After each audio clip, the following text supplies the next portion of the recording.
This episode of the Old Dogs REI Network is brought to you by Mino Studio.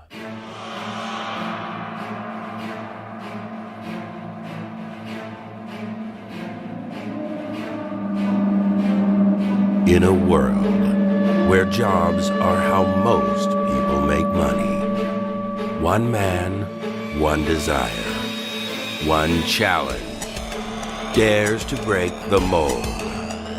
Welcome to the Old Dogs REI Network, where we don't work for money. Money works for us. Coming soon. Viewer discretion advised.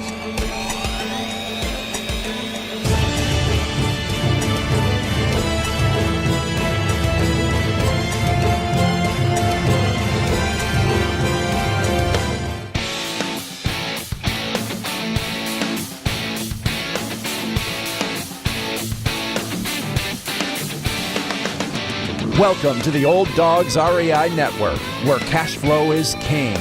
Real estate investing, the means, so you can enjoy your retirement dreams. This is the show where we cut right to the chase. No sales pitch, no long monologues, just simple how-to real estate investing advice, so you can earn the passive income you need to enjoy your retirement today. And now, your host and chief old dog, Bill Manacero. Welcome to the Old Dogs REI Network. I'm your host, Bill Manacero, and this is the show where 50-plussers and anyone else who wants to join us get solid, no sales pitch real estate investing advice to help generate real cash flow. This podcast airs twice weekly on Mondays and Fridays, and if you aren't already a subscriber, go to iTunes, type in Old Dog, spelled D-A-W-G, find our podcast, and subscribe. Well, we have a neat show for you today. We have a gentleman here who has earned his stripes in real estate investing, talking about Chad Doty.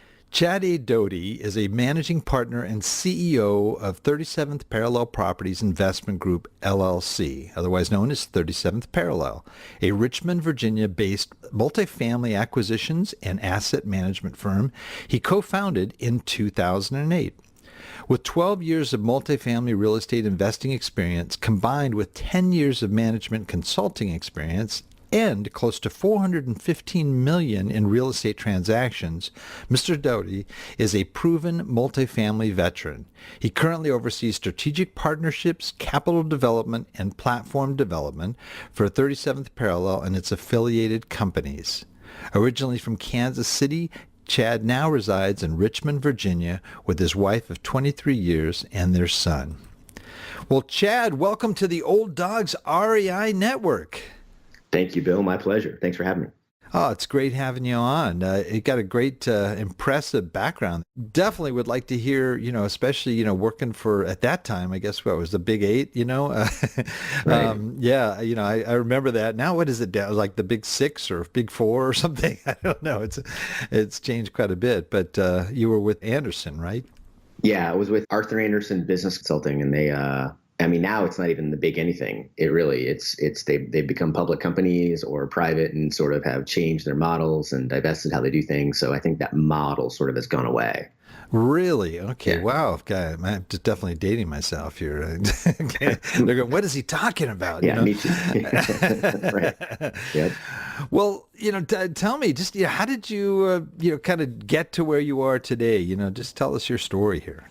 Yeah, you got it. I'm 47, and oh, you're not quite an old dog yet. Oh, no, man. but I'm knocking at the door, my friend. I'm knocking at the door. I can see it from here. But easily 80% of our clients are in that 55 and over group. 85% of the net worth in the U.S. is in that group. So that's sort of who we serve and work with all the time. But no, I grew up sort of working in technology operations and process improvement, and I got dropped into companies anywhere from 5 to 2 a year, and you see both good and bad companies off and on for 10 years. You quickly get a sense of what works, what doesn't, what industries will be here, which ones are BlackBerries and Kodaks, which ones aren't. And it was doing well, but I was with Anderson, and I was a couple years from partner when Enron melted that company down. You went from $9 billion in revenue and something like 80,000 employees to 60 attorneys in Switzerland in like 6 months. It was, Gee whiz. yeah, right. It was Yeah, just, man. so, so having and I was on, it's a hockey stick compensation model. It's not like Goldman Sachs, but it's not minor. And, you go from being on that path and working 60, 70 hours a week to like, yep, that opportunity's gone. It's a little bit frustrating. And so when that happened, I went into working for some smaller consultancies. I worked inside of a company as a director and realized I did not like the political environment. Anyone who's in a company of more than 100 employees, you know exactly what I'm talking about. Autonomy is discouraged. And left and then started my own consulting company. And really it happened where it's sort of like the Steve Jobs quote, you can only really connect the dots looking backwards. But there's two things that sort of were part of me that really, really was that burning platform. And the first one was my dad was a Navy pilot and back in the 70s. And I didn't remember missing him as a kid. It was sort of just normal for him to be gone 5 to 7 months at a time when he was deployed. But as I was getting close to or thinking about having kids, I didn't want to miss those things. The first step, the first word, the first, all those things. I wanted to be part of my kid's life. And so when I got a phone call about when my wife was pregnant, I was 4 hours away. And I'm like, okay, if I don't make this choice now about making sure I'm home and I can be there for all this stuff, I'm going to be that guy and I'm going to be really pissed at myself later. So literally within a year of, hey, we're going to have our son, I had switched to my own. I basically built up my own consultancy, converted some clients over. So great. I now have some more time freedom, but I'm still trading time for money. Had a good billing rate, was making good money, but it was capped. There was a finite amount of hours I could work, and I didn't want to go into the staffing and employee game because in consulting, normally, the majority of the time, you're basically starting at ground zero every single year. There's no annuity revenue to it. So that's sort of the combination of son and hitting the cap on what it could do made me start looking. And so I didn't grow up in real estate. I picked it. I didn't grow up in multifamily. I picked it. I mean, I looked at a bunch of other asset classes, but basically what I wanted was evergreen, tax efficient, barriers to entry, annuity plus spike income, and something that I could do for the rest of my life. And so when I put those together, I was like, okay, it looks to be in this space. And even for a while, I sort of avoided real estate because I had a bad experience when I was a teenager. I helped my dad renovate a duplex, sort of live in one side, fix up the other. Right. And when you're 19, 20, and all of your weekends are that, and you're working the rest of the time, you're like, this sucks. And I was like, I didn't want to be that guy. But then I was like, okay, that's because I was the laborer and not the asset manager. And then eventually, so got into it. And then I bought a 6-unit building here in Richmond, Virginia. And then was going to go buy 12 and eventually said, okay, let's go bigger, partnered up with someone else, and then started 30 Sigma Parallel, and then, 112 unit. And then we bought a deal a year every few years and eventually hit a really good scale point in 2013. And, I've 100% profitable track record, 400 plus million transaction volume, Inc. 5,000, 4 years in a row. We've got it relatively dialed in. God, that's great. That's great. What a neat story. Your background sounds like, well, you're primarily in consulting, but you worked a lot with tech firms early on. How did real estate even come into the picture? I mean, other than that poor experience as an 18, 19-year-old, how did that even come sort of in front of your visor there? Well, we worked. I worked predominantly in Richmond, Virginia, which is it's a little big town. It's a capital, Virginia. It's got a ton of real estate exposure for the size it is. The primary legal teams that do most of the transaction volume for Fannie and Freddie are here in town. At one point in time, it was the largest hub for tenant common TIC investments. So there was a company, it's still around, but it's sort of morphed, but it was United Dominion Realty Trust. It's a REIT. Started by John McCann, who passed away a few years back, but very, very smart guy. And they were an audit client. And it's one of those things where I would play golf with the audit guys, and I was in business consulting. We'd be talking about business models and who's doing what. And just they primarily did A- to B-, own and moderate to value add, and eventually moved into building. And then at some point in time, I think they'd sold that company and or changed the management, and they moved the management out to Colorado. But that model stuck with me a little bit, sort of in the back of my brain. And I'd also consulted to other companies, drug research, high tech, energy, logistics. So while I did technology and operations work, it was inside several different verticals. But anyway, that model was like, okay, it was sort of a starting point for me to start thinking about it. But then I also knew people who were in hospitality and raw land, had done, housing development. And I saw the boom and bust cycles in the development space, especially residential. You make money when it rains, and you just try to make sure you don't lose it all in the 2 or 3 or 4 year dry windows, or you don't make any money until you sell the last 20% of the lots, or just, I wanted something I could make money consistently, even if I made less. I wanted to know that I can make it on every single deal. It's sort of like Moneyball, singles and doubles. So it's batting percentage, not slugging percentage. And that model, and there's a million ways to make $1 million in real estate. It's just that to me, it comes down to preference. What are you trying to create with your life and the business model? And what do you feel you can offer to your clients and know in your bones you can be good at? And so that's sort of how I wove to it. I can't tell you it was one single aha moment, lightning strike. It was a combination of things that led to, okay, this appears to be the right place. And even when we started, at one point in time, we had 100 cash flow homes. So we did that too, serving the same kind of B- to B+ renter. But it wasn't the same. 100 cash flow homes does not behave like 100 units. It's 3 times as hard and half the money, and management's fragmented, and it's just much harder to scale. And there's nothing wrong with it. I think it's hard. It's much harder to scale that business. So you've got to decide whether you want to own a few in different locations or higher end stuff. But as you get north of 20 in that sort of asset class, it can be challenging. And maybe that's just us. So, but then we divested of that business, and now all multifamily. And it's interesting, the time of year that you the 2008, you must have saw everybody was hit pretty hard in real estate, or at least a lot of folks, especially on the finance side. But that didn't discourage you, or did you see the opportunity there?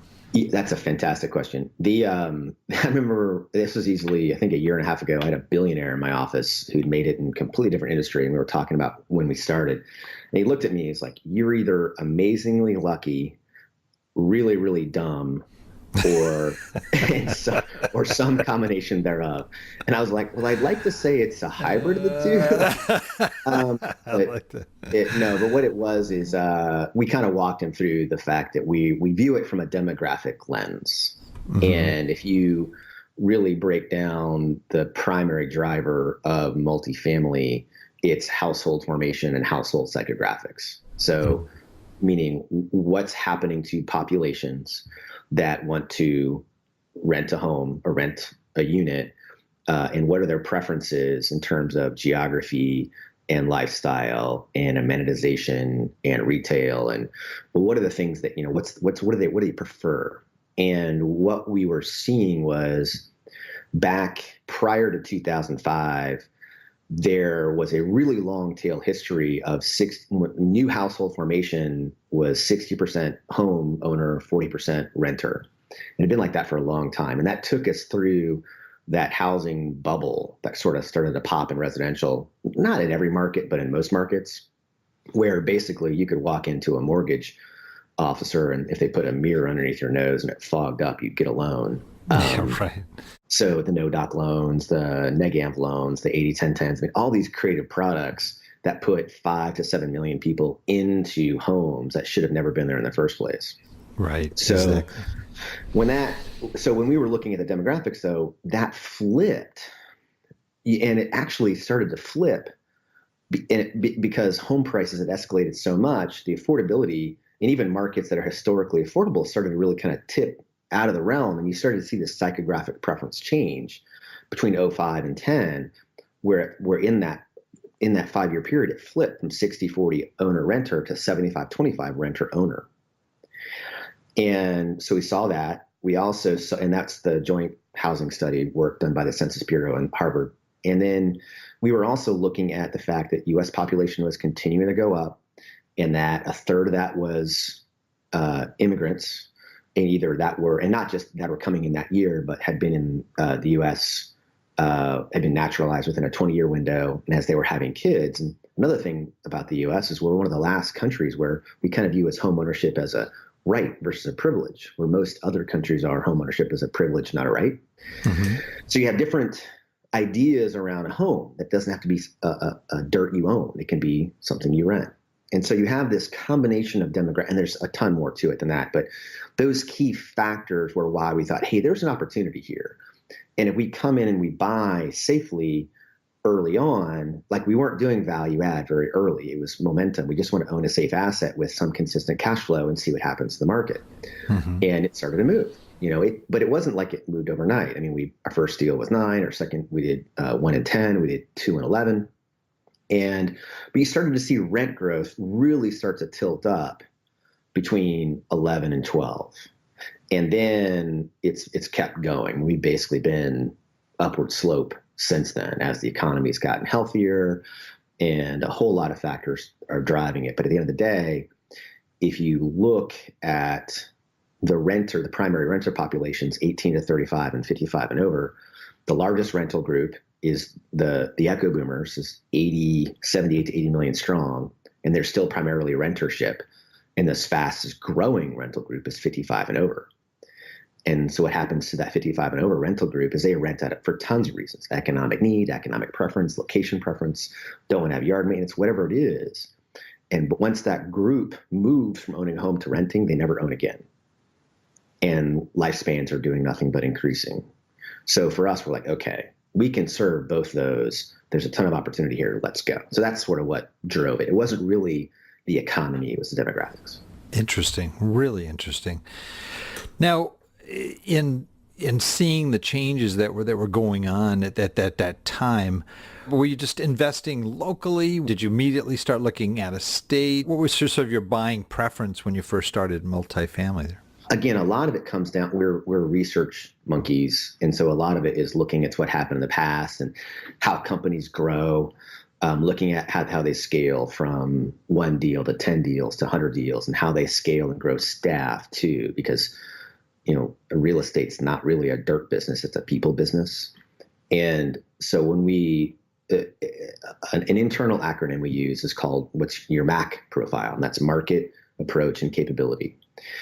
And there's no approach that's generally right or wrong. Again, it's more around your model, but you typically have to have one of those be a fixed variable.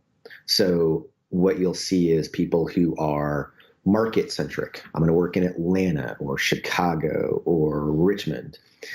And if you look at brokers, real estate brokers, they only make money when deals close. And so strangely enough, it's always a good time to buy and it's always a good time to sell, regardless of the cycle in that location.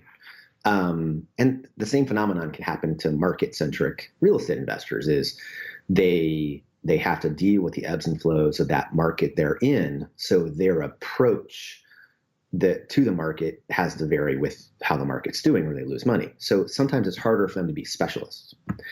In our world, we wanted to be multifamily specialists, and we wanted to be B+ to, or B- to A- operators, where we're working with the middle of the household income curve, 57, 58,000, the largest group of the U.S. population. We wanted to serve that resident client, because we've got 2 clients, our investors and our residents.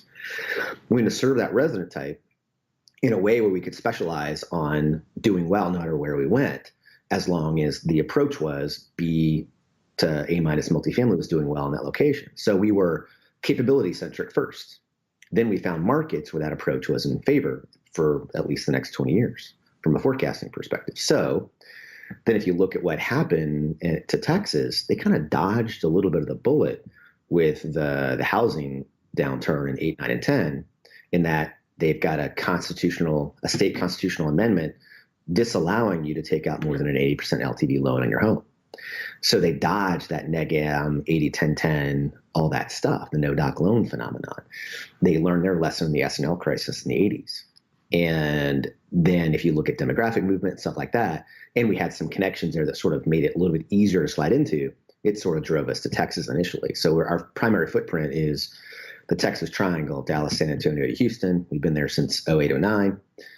We've done some deals in Austin. We also have done a few deals in Kentucky and some private client deals in the Carolinas and Atlanta. Gotcha. Have you ever done anything in Virginia or, closer to home? No, and we're fine with that. Richmond, let's say the metro here is like maybe 1.2 million, but it's a sleepier town. Its amplitude of its ebbs and flows are lower. It doesn't grow as fast, doesn't go down as much as a lot of other locations. State capitals generally, if they're big enough, have that feature because you're always going to have that. You can have a governmental job footprint, which doesn't have highly escalating wage growth, but they're really dependable jobs.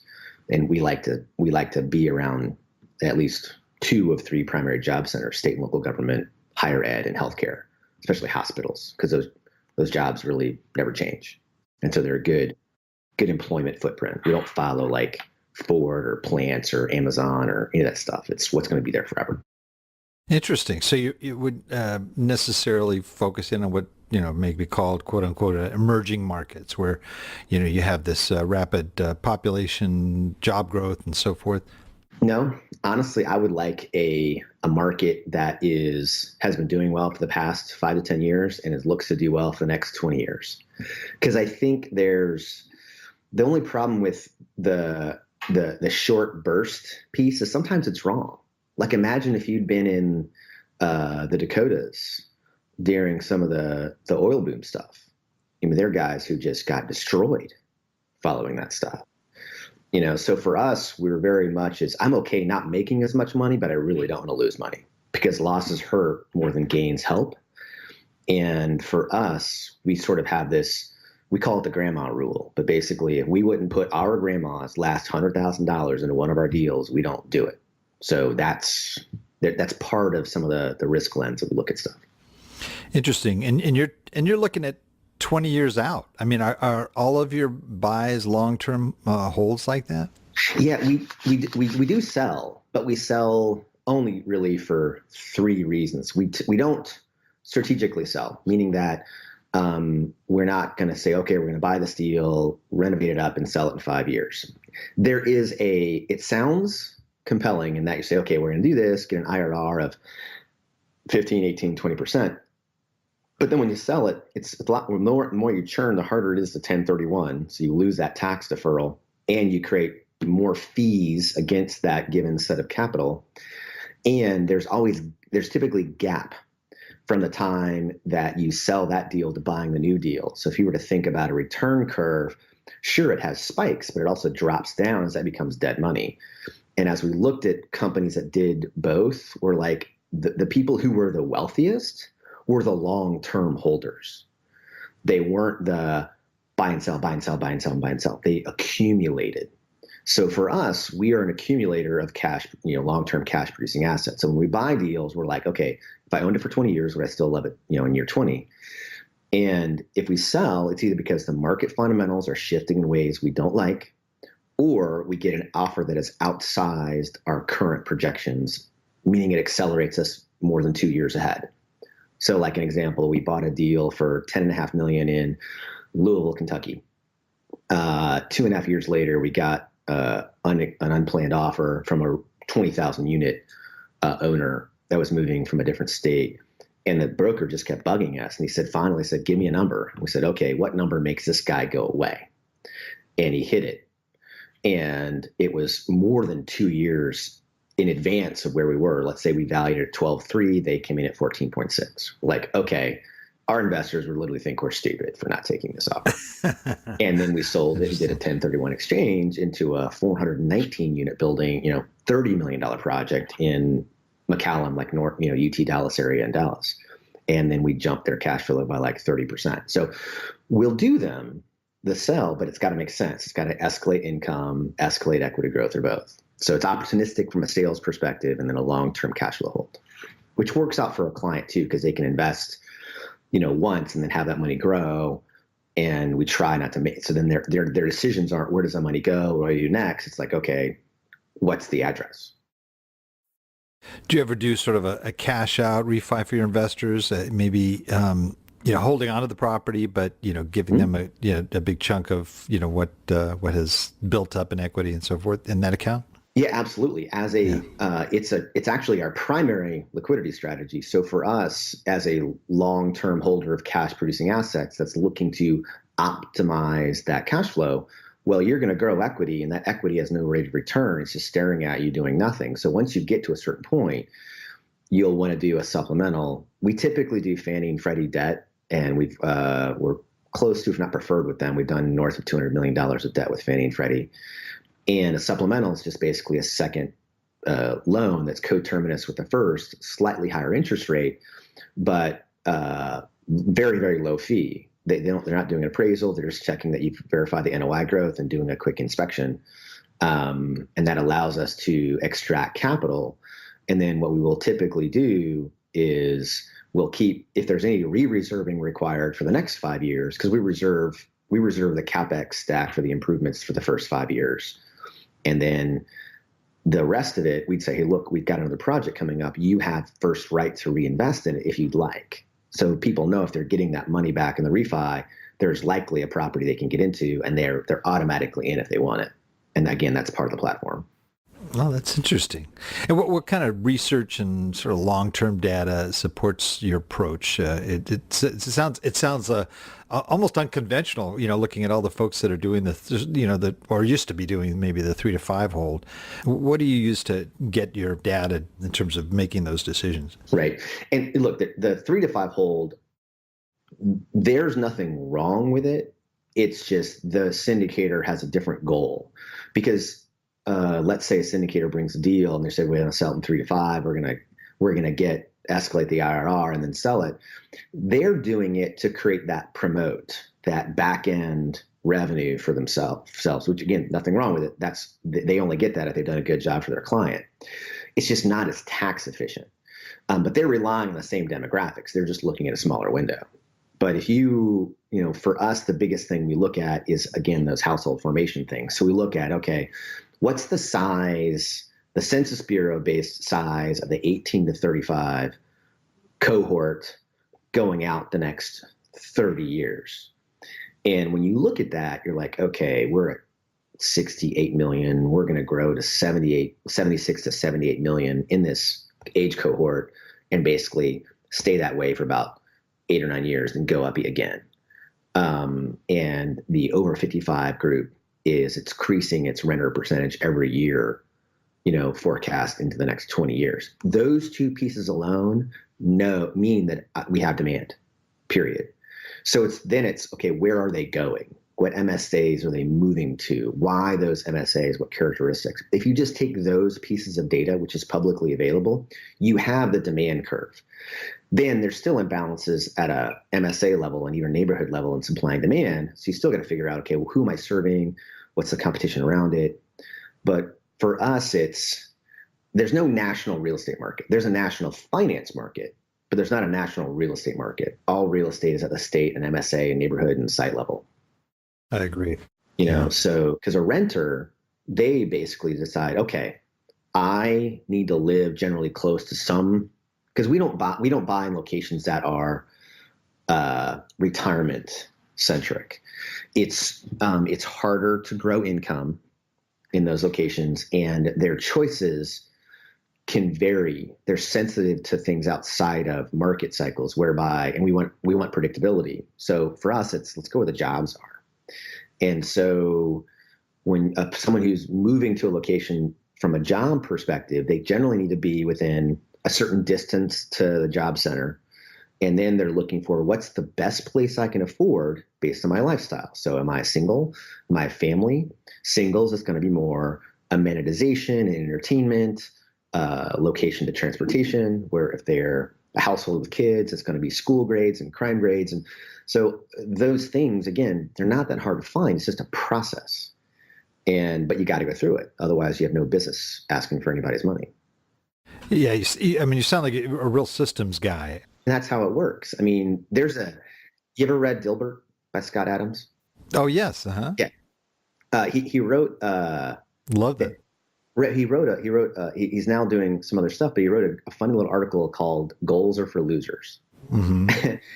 And because really, if you look at successful businesses, it doesn't matter what their goal was. They had to have a repeatable system that was successful. They understood it and it served the goal of their client. So for us, the way we look at it is our client, we have two. We have a resident client who wants a nice, safe, clean place to live.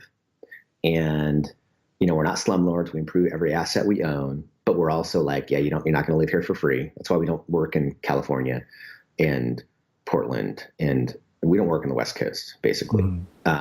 Portland, Oregon's like little France when it comes to landlord-tenant laws. Yes.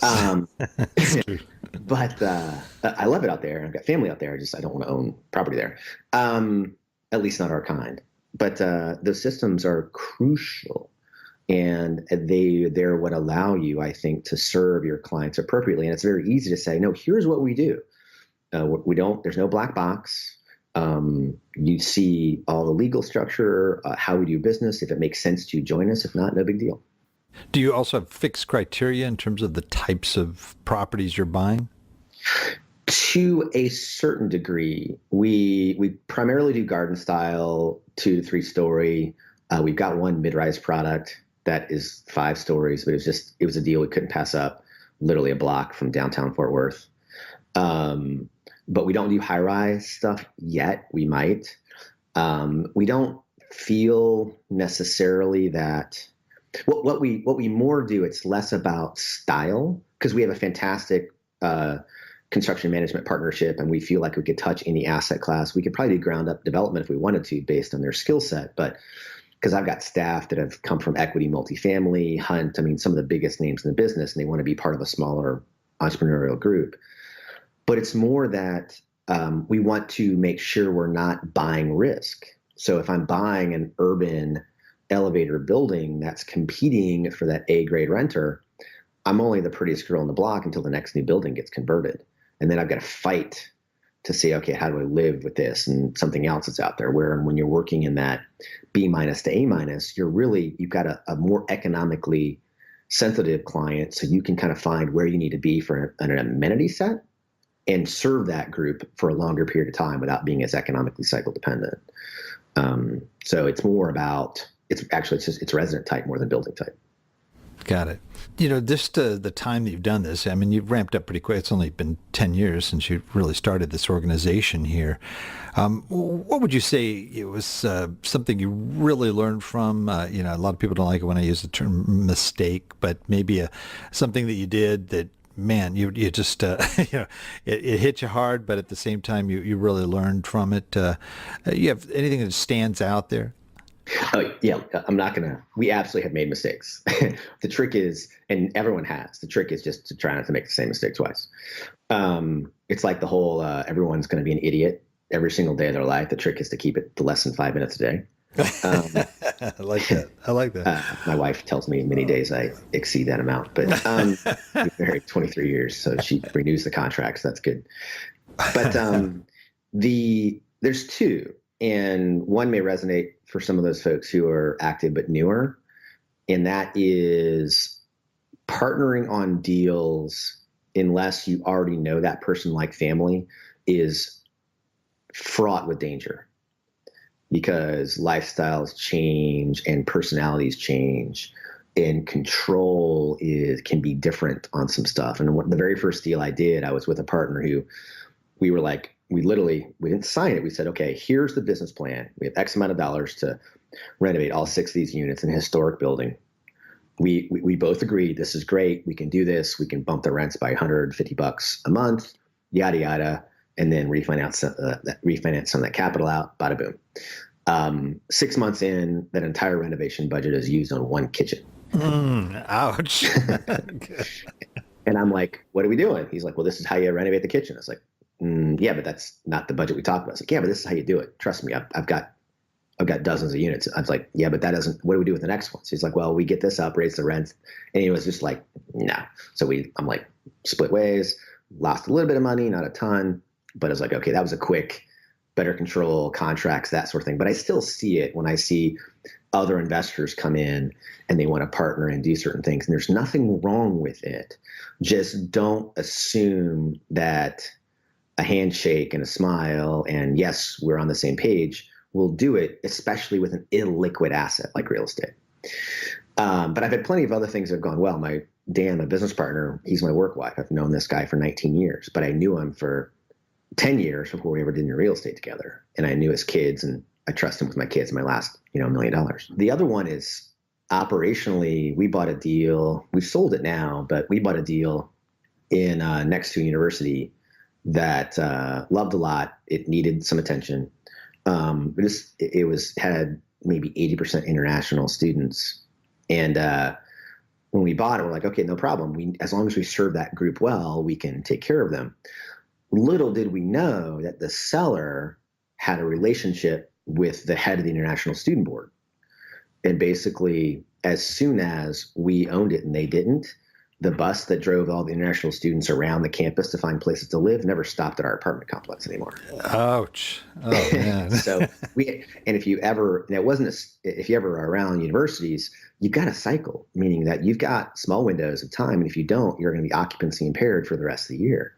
So that deal went from 94% occupied, 84% occupied, for 18 months. Now, still made great money, was a 65% total return to folks. It caught back up in cash flow as we changed it around. And it never had a capital call because of how we manage break-even occupancies and the risk profile in the deal. But it was still, that was a lot of scrambling for something that was just kind of obvious. Like, where's this resident coming from? But that was the second deal we ever did. That was in 2010. But wow. Stuff like that, it's not, I don't really care why the seller's selling, because they're never going to give me a straight answer. And a lot of times it is what it is. So assume zero information from the seller and literally blank sheet of paper, grandma's last $100,000. Why would you invest in the deal? What could happen? And then go through that process on every single asset. Man. Looking at the other side too, what thing did you do right that really made a major impact on your company, sort of your biggest success? We're big believers in Kaizen, that sort of never-ending improvement. So every basically 6 months, we're looking at what are we doing with regards to capital development? What are we doing with regards to asset management? What are we doing with regards to expense management, both at the asset levels and at the company level? And so I think the fact that, at least for us, we didn't grow up as real estate guys or real estate people. We're business people. And we don't look at these as sticks on dirt. We look at them as little miniature franchises. If you kind of look at an apartment complex, it's kind of like a food franchise to a certain degree, in that it's got a defined customer area that, in most 80% of your resident base, depending on the location, could be even more, already kind of lives within 5 to 7 miles of that asset. So you kind of know where they live and what amenities and retail and grocery stores and employment hubs they go to, and the schools and the crime grades and all that. So then okay, how do I perform differently? Am I a Quiznos? Am I a Subway? Am I a Applebee's? What are you in that marketplace? So you can really, really understand, okay, I just need to own a particular niche or set of niches in that location, and I can do well. It's much easier in an established asset, because you don't have any risk of a brand new building coming up, because it's a totally different renter profile. So you get this really established market area. So that I think has helped us. I think it's part of why we've had a good stability platform, and that we go about it from that perspective, not from how much money can I make. It's more what's going to be occupied at X level for a long, long time. And that lens and the systems wrapped around it. I think there's a ton of them, but that's a big part of us. I really like that. Yeah, that's awesome. That's smart. It's sort of very much like that idea of working on your business than instead of in your business. I got Michael what's his name? I can't remember. Yeah, Gerber, Enos. Yeah, right. Yeah, Yeah, yeah. it's just focusing there and refining until you get it right, as close to right as you can get, right? Yeah. So that's great. So something that comes to mind here too, which is I think is very interesting, is you kind of grew your business up post-recession, and taking into light everything that happened there and some of your experience and how you've even structured your business around some of the things that happened. Many say we're very close to another either market correction or another recession. And there's all kinds of prognosticators. You got it. Yeah. Yeah, that are saying, anything could be 18 months, could be 24 months, but it's just gonna happen. Mm-hmm. And how are you buying different, or maybe buying? How have you maybe honed your process in light of that coming up? Yeah, there's two parts to that. There is the recession prediction, as well as what you do to make things less sensitive to economic cycles. The first part is, and we're at National Multifamily Housing Council. We get pretty much all the research you can get in the marketplace. And when you're at these meetings, people are like, okay, we're a historically long bull market now. We've had consistent job growth. It hasn't been like 400,000 jobs, rates for very long, which has been really consistent. We're at peak employment, at least for those that are looking, so you've got this really healthy economy. People are like, okay, we're due, right? But when you look at it, economists suck at predicting recessions. Mm-hmm. And so do housing developers, and so do lenders. They're not really good at it.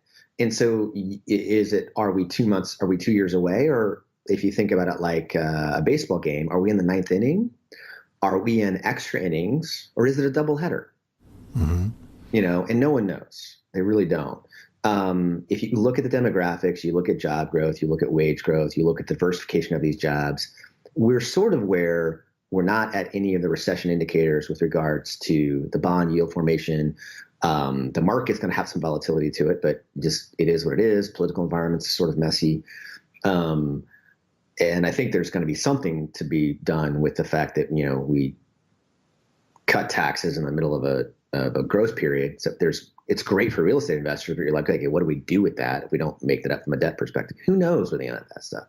But if you look at what's happening with renter formation, it's still there, Mm-hmm. And in our world, if you go back and study failure, and which is enlightening, if you go back and look at the Volcker years when interest rates went up to 15-16%, I think it was Volcker, but when interest rates spiked in the early 80s. Okay, mm-hmm. Why?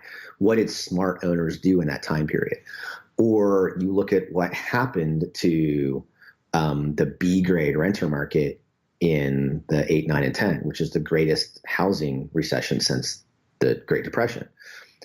B-grade multifamily, unless you were in some of the coastal cities and some of the more volatile, we call them the sand states, California, Nevada, Arizona, and Florida. If you were in the lower volatility locations, B-grade rents didn't really go down. They just didn't go up. They just flatlined. C kind of went down a little bit. A's tanked because they were the tip of the spear, the economic cycle. Mm-hmm. And that group moved down. So by serving a more stable group, that helps you a ton. Okay. The other thing is, whenever we buy a deal, there's a few things we do going in. We always have a rainy day reserve of 6 months of debt service, which we plan to never touch. We raise the CapEx for the first 5 years going in, lowers our return slightly, gives us a lot bigger margin of safety. So let's say we want to do $2 million into a $20 million deal, we can raise it up front. The other thing is that we measure something called break-even occupancy. I learned this term from Ray Alcorn. It's this fantastic guy who I think is maybe retired now in Blacksburg, Virginia, wrote a book called Deal Maker's Guide, which isn't in print anymore, but if you can get it, get it. It's a fantastic book on commercial real estate. But he and I kind of developed a relationship, and it was a great lens to look at. And break-even occupancy was basically how occupied must the building be to break even, as it says. Well, fine. If you go and buy, though, we want to buy in marketplaces where at the time we buy, the asset can take double market vacancy. And every location we're in has never had a double market vacancy event. Okay. So if we're in a market where vacancy is 7%, double that, it's 14, break-even occupancy needs to be 86% or lower. Okay, great. Most of our BEOs are sub that number. Our global BEO across our portfolio is like 74%. 25% of our portfolio could be vacant for an entire year and still make money. So that stuff, so capital reserves, occupancy, safety levels, not over leveraging an asset. We never typically go below 75. Globally, we're like 68. All those things create resistance. Do they bulletproof it? No, it's still an investment. But if you go back and look at real estate historically, the stuff we're doing today would have buffered it completely against 8, 9, and 10 based on the markets we're in. So that's the kind of stuff that we think about. Yeah, you've built it into your model. Yep. Which is really smart, especially at this time where you really don't know what's going to happen. Mm-mm. But I mean, we've got trillions in debt. We've got, and the persons that'll hold that are people that we're not necessarily in the best of relationship with right now in terms of tariffs and other things. So, I think, I think that a lot of things can happen. So it's, right. I like how you built that into your model. So as you buy with that in mind. That's great. We have a lot of folks that are listening. Obviously, our target here, though we have a broad section of age groups here, but our primary focus is on people that are in their 50s. They're either approaching retirement or they're already in their retirement. Mm-hmm. And they're looking at either boosting their lifestyle and maybe their retirement isn't exactly what they was hoping it would be, and they're looking to add a little bit more cash flow there. There's some that just have that have the nest egg that'll last them way beyond their lifetime, and they're looking at ways of maxing that out, and so they're more passive investors. But then there are those that really want to actually get their hands dirty and maybe get involved with real estate as an investor, as a more active investor. What would you have? What would you say for those folks in terms of advice? Especially starting now. Maybe some words of wisdom to those that are in that particular space there. In the looking to be active space, or all three? Yeah, all three, really. Yeah. Well, so we kind of see, we do see all three. We mostly see the first two. We actually do have a training group we do once a year. Takes 15 or so people that want to go through that. It's like an executive MBA and multifamily. We don't talk about it much because most of the time people find us. It's called Multifamily Partner. But I'll cover them last because 90% of our clients are in the first two. There's some really good study work. I think it's done by Morgan, that stock and bond portfolios with at least a 20% exposure to direct real estate, not REITs, direct real estate, do better over basically any period greater than 5 years, both in total return and in yield. And it's just because if you look at and the reason why not REITs versus REITs are basically real estate flavored stock. Nothing wrong with that, but it's a sector play, not a real estate play, because you're still subject to the inflows and outflows of the market. And it's 83% correlated to the stock market. But it's a leading indicator of sort of the tail wagging the dog piece. If you look at direct real estate, you're basically getting whatever percentage of the P&L that you own. And so it's far less volatile and far more transparent in terms of what you're getting and why you're getting it, how you play it, and you get much better tax advantages. A REIT, you're basically what you get, depending on your environment, you may get some of a deduction, but it's typically not qualified dividends. But in direct real estate, you're going to have passive activity gains and losses flow via K1 to your tax return. So let's say it's a 5 to 7% yield deal, overall return of 12 to 15%.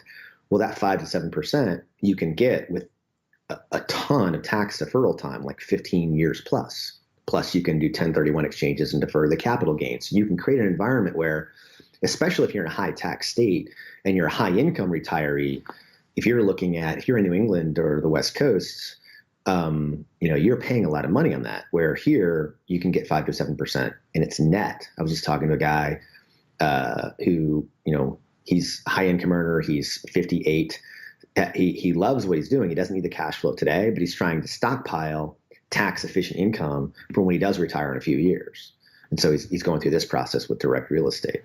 So for that, the person looking to get into it, it's sort of, the number one thing is understand how much you want to apply to real estate, period. Everyone's got their own allocation decisions. I'm not going to say it's not me. I'm 90% real estate, 10% insurance. I have like no stock market exposure, but you need to understand how much you want to allocate to direct real estate.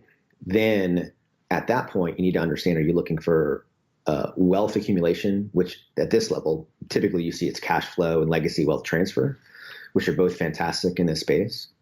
Then it's, okay, great. Who are these syndicators? Who are these sponsors that I'm willing to give money to? Because money doesn't flow to a good deal. Money flows to people that know what they're doing. If your brother who is just a moron and can barely put gas in a car, if they find the deal in the century, you're not going to invest in that deal because they're the sponsor. So find really well-qualified sponsors that have been in business, have a track record. There's hundreds of them out there. So it goes from your allocation first, your approach second, and your sponsor third. And then evaluate, okay, why does that sponsor want the markets are in? What's their style? Everything else it comes after those first three things. You have to look at it at that lens. What I see a lot of time is people want to get into space and they look at a crowdfunding site or a crowdsource site, or they look at a pro forma and they're like, hey, this looks great. But it doesn't matter what the pro forma says. We kind of joke that pro forma is Latin for total lie. And you really want to look at the experience and the track record of the sponsor first, because people can post that we expect to get X. And then the disclosures, it will say managers' objectives may not be realized. And if they've never realized them before or have a limited track record realizing them, I'd be very cautious in going that route. Okay, and that's me talking to the first two investor groups. Okay, look at it that way. But there's still opportunity there. Even though cap rates have compressed, if you look at it comparatively, the yield and equity growth in this asset class is still ostensibly better than the stock bond model at the market level. Can you pick stocks and bonds to do better? Sure. I'm not very good at that, so I don't.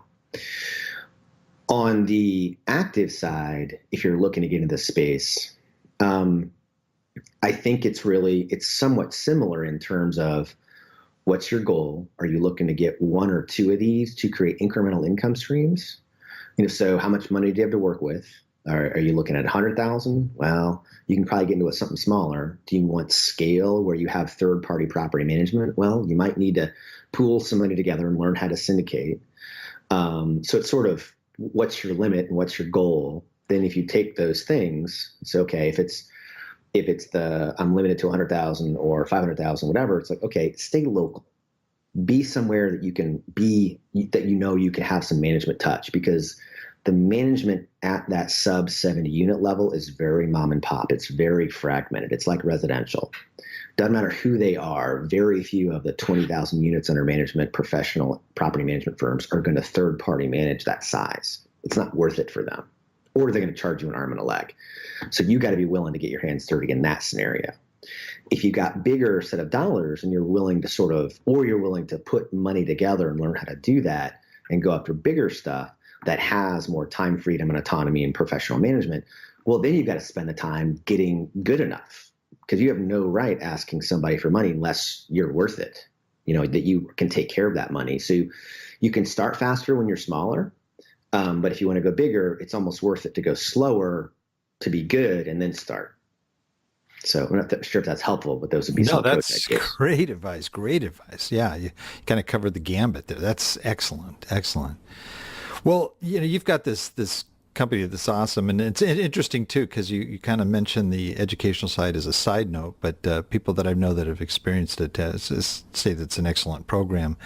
But what is sort of ahead for your company? Where do you see things going? What's sort of your end game? Are you going to just stick it out for the long term, or what do you see happening with 37th Parallel? See, Bill, it's funny. I've had this business for 10 years now, and I still get chills thinking about it.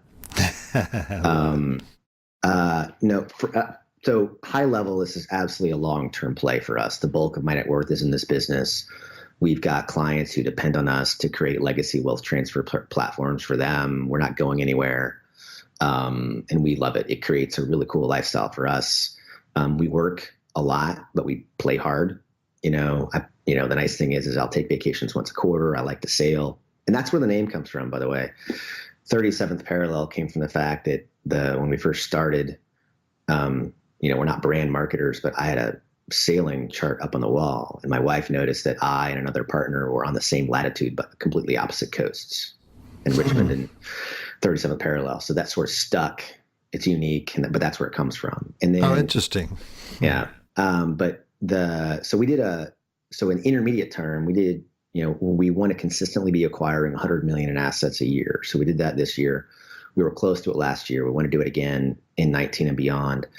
And to do that, we're going to be rolling out a few more platforms. Right now, when you invest with us, people go through a process to make sure that we're a fit for each other. People can't just call us up and say, I want to invest. It's more, because when you park money in assets of this type, it's a relationship.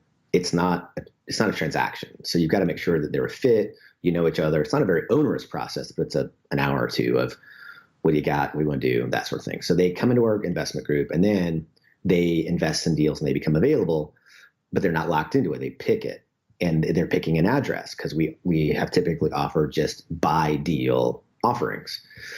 We have a growing group of clients who are like, hey, you have a good track record. I like your asset class. I don't want the noise, and I want diversification. I just want to give you a $300,000 or $500,000 commitment. You call me when you need it, and I want to be in a fund.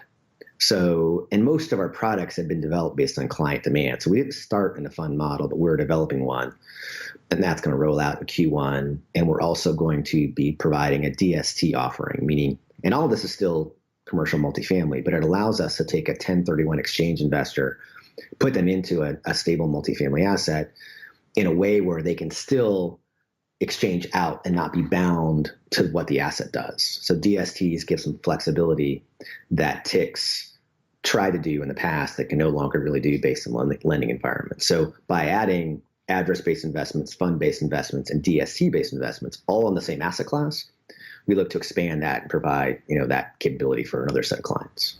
Interesting. That's great. What an awesome approach. No move into other asset classes like office buildings, self-storage, or mobile home parks, anything like that? No interest whatsoever. It's not our capability. So for us, our capability is multifamily, and specifically B-, A- multifamily. And last time I checked, U.S. population is 350 odd million people, and a lot of them rent. The opportunity on our side isn't going away. Now, will we be in other market locations? Sure. Will we be buying bigger assets? Yes. Instead of buying $20 to $25 million deals on average, we'll be $35 to $45 million deals on average. But we're going to stay in what we know. And if you look at the risk-adjusted return, and this is from NCREIF, it kind of looks at all commercial real estate.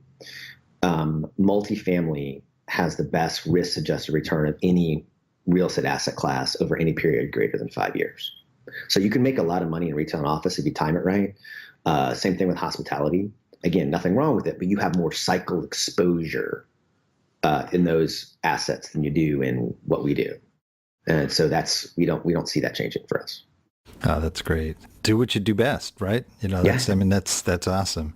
The time's really zip by here. I feel bad, I kind of held you a little bit longer than I promised, but if you have time, I'd like to jump into what we call our wrap it up, where you share, resources that you value and that our folks can learn about. And I know you kind of mentioned a few casually here, so hopefully you can share some more with us in our wrap it up. So if you're ready, are you ready to wrap it up? Let's go. Okay, let's start with the first thing here. Favorite real estate book? So I already mentioned it, and it's really primarily for the active investor. And it's the Dealmaker's Guide to Real Estate. And I don't even know if it's in print anymore, but it was still rated he calls it his black hole of words. He did such a good job. I mean, it's not a book, it's a tome, but it's really good. And you might be able to find it. And there are other ones in the residential investing space. I remember Gary Keller's book, The Millionaire Real Estate Investor, made an impact on me as a really well-structured process for buying 1 to 4 units. So if that's your game. I'm not sure if it's still applicable. It seems it was, but I know when I read it, I was like, this is fantastic. Yeah. So yeah, I'd be real estate. Cool. How about favorite business book? That's easy. And I recommend it to everybody, and I buy it for people all the time. And it doesn't seem like it's a business book, but it is. It's called The Goal. It's by Eli Goldratt. Yeah, I've heard that. Yes, I haven't read it though, but sparked me on it. I think I need to pick it up. Bill, pick it up. It's a very easy read. It's more like a business fable. It's a fictional story with a particular concept, the theory of constraints, that is presented in different use cases throughout the story. And you know how there's common sense and there's common practice, and they're wildly different. Mm-hmm. This is one of those books, when you read it, it reads like common sense, but it's not common practice. And the idea is that the way you optimize a system, especially a business, a lot of people think, well, go sell more or go get more capital. Well, that's fine, but if you don't have a system to manage that capital and source it and take care of it, you're just going to have pissed off investors that can't have their capital deployed. What is it? I think Chet Holmes, it's called The Ultimate Sales Machine. It's a fantastic book on generating revenue and some business design. That's also a good book. Not as applicable, but it's really good. But The Goal basically has you looking at what's slowing you down, what constraint is in your business, fix that constraint. Then don't do anything else. Evaluate how the system works with that constraint fixed. Then another constraint will show up.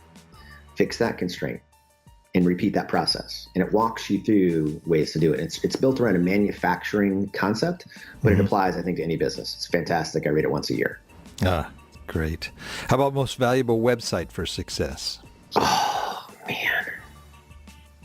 I don't, other than my own. See, it was such a softball. That's like, other than your own. Right? You got that. I'm reading your notes. Yeah, no, I wasn't that off anyway. That would have been horribly self-serving. I don't know that I have an answer for this one. I'm like an ADD research guy. I don't know that any one place is it. I bounce around through tons of different things. I can't think of one. If it hits me, Bill, in the next 24 hours, I'll ping you for the show notes. I don't have it right now. You got it. Okay. Yeah. Think of one that if they shut down, you would be devastated. That kind of, yeah. Right. All right. How about favorite app? Slack. Oh, okay. Great one. So, because as a collaboration tool, email is so noisy and gets messed up, and it's really what's where and attachments. And we use Slack as a corporate, and we even use it with our partners, the education and training partners. And it allows us to move at such a faster pace with so much more clarity. It only applies as you kind of get a little bit, well, it can actually apply to smaller scale, because you're going to be limited as an investor based on the quality of your team. And then once you have that team quality, then it's the efficiency of that communication and that knowledge sharing. And it's a great tool. Awesome. How about favorite quote? I'm not a huge fan of work hard. There are plenty of people that work hard. They don't get where they want to go. It's working smart and hard and being persistent.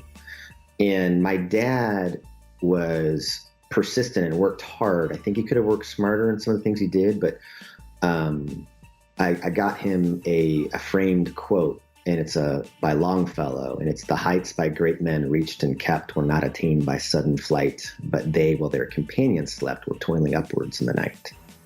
Ooh, and beautiful. it's along the lines of be willing to do what others won't, because that's where the edge comes. If you just say, well, so-and-so doesn't do it, well, then you either don't want the success they have or you want more. You've got to do something different. Great way to look at it. Awesome.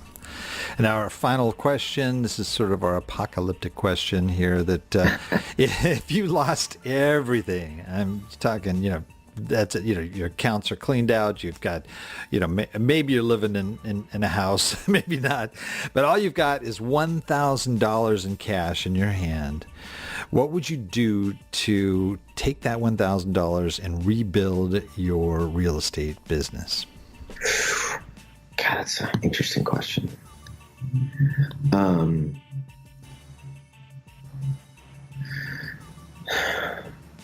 I think I would use it to make sure I had whatever I could afford from the tools to both have a computer and a phone and a way to keep track of deals I might look at and people I want to call.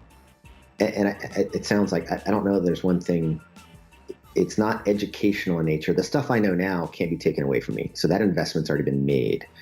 And going after the business, I definitely think I could go faster, but I think it's whatever it cost me, maybe far less than $1,000 to know the people that I know and the relationships that we have to bring them deals and serve that capital. So that seems like just such a fuzzy answer for you, but that would be my answer. Yeah. So you'd invested in those relationships or time with those relationships. Yeah. With those. Yeah. That I got it. Totally got it. Great answer. Wow. Well, we have just zipped a little over time here, but that's okay. I don't want to cut a thing. There's some great information here. I'm sure there's a lot of folks here that do want to find out more about you. I know we're going to talk about taxes. I think you threw in some good tax stuff, though. By the way, you did have some, but we didn't. I wanted to try and touch on it, but maybe that gives me a reason to call you again and have you back, and maybe we'll just do all taxes. But anyway, I would love to give people the opportunity to be able to reach you, find out about what you do, your company, and some of the great services. And you barely even touched on it, but your great educational program. What's the best way for folks to reach you? You got it. There's two things. Our website, 37parallel.com. That's 37parallel.com is our core site. And if you look at there's a resources and art, there's a learning center on there, and we get kudos all the time from clients because we probably have 26 pages of 4 to 5 posts a page about the things we see in real estate. There's very little rah-rah on 37th Parallel and far more on teaching. Here's what we see. Here's why we think that's valuable. If you agree, join us. If not, no big deal. And then I've got a fantastic team, and we've got 2 principals. Dan and I are the managing partners. We've got 2 principals who are leaders in the company, and Don Duncan is our director of investor relations. But Dennis Bethel, he's a retired ER doc.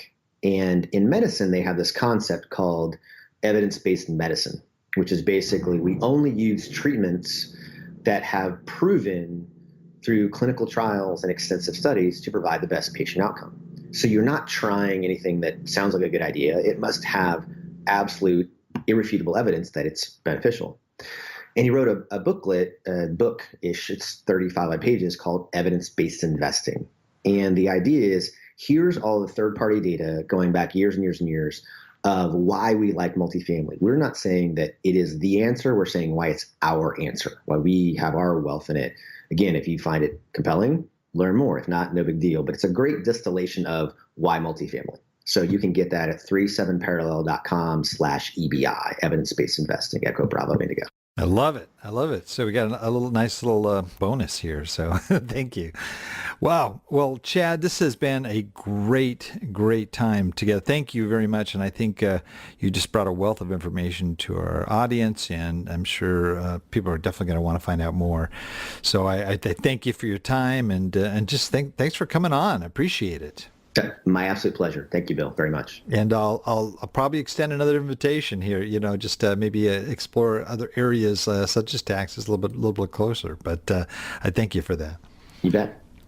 And I also want to thank all our old dog listeners out there, too, for joining us. I know there's a lot of other things you could be doing right now, but the fact that you've taken the time to join us means a lot, and we greatly appreciate it.